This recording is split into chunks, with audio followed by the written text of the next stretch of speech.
yesterday, you told us, for example, that you are committing to a shareholder compact, right? That you'll no longer be seeing repeat adverse findings in the Auditor General's report, for example. You want to prioritize consequent management. You want to make this business model work. People would say you want praise for fish swimming.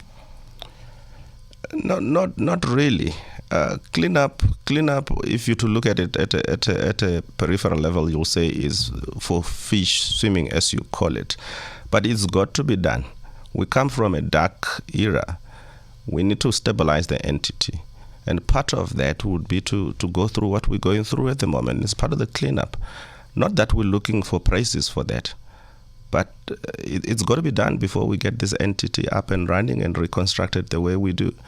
But as I said to somebody yesterday, we're fixing this jumbo while we're flying it up in the air. We've got to fix the entity from within and also fix the infrastructure on the outside to get the service to our people. And that's what we're focusing on. And what you're talking about here is what the board committed to the shareholder as the shareholders compact. And they said that in public yesterday. Committing, of course, to what they're supposed to do anyway. You call it a cleanup. Taxpayers listening to us are going to be shaking their heads because, of course, all of this is going to come at a staggering price tag if I look at the various lines that need to be repaired.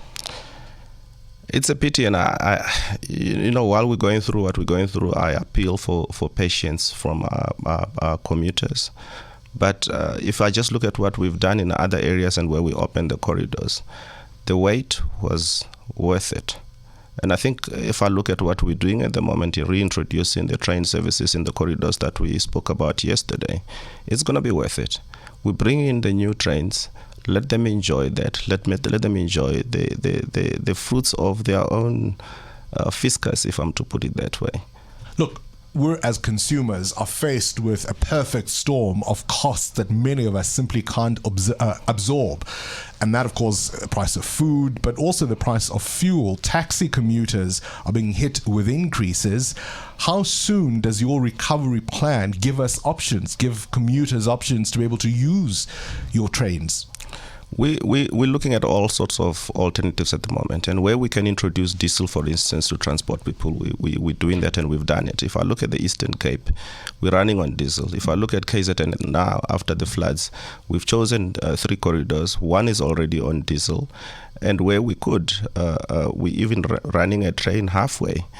In Gauteng, the 2 corridors are running, Salisville and Mabopane at the moment, and running well, no issues there.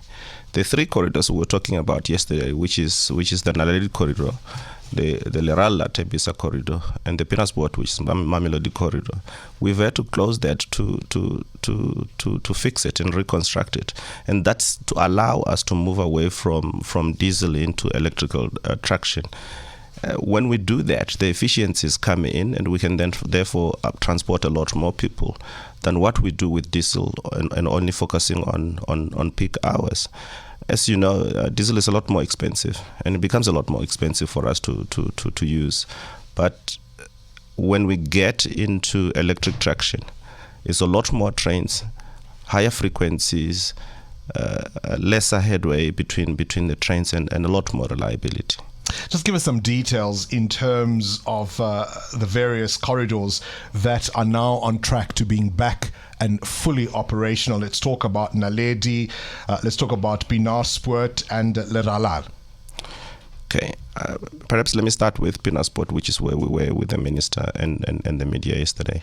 We're around 90% complete.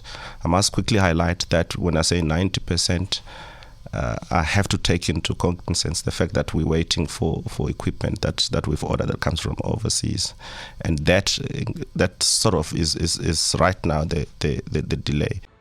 Current events, developing stories, tough questions. Your voice making a difference. This is Breakfast with Bongani Bingwa.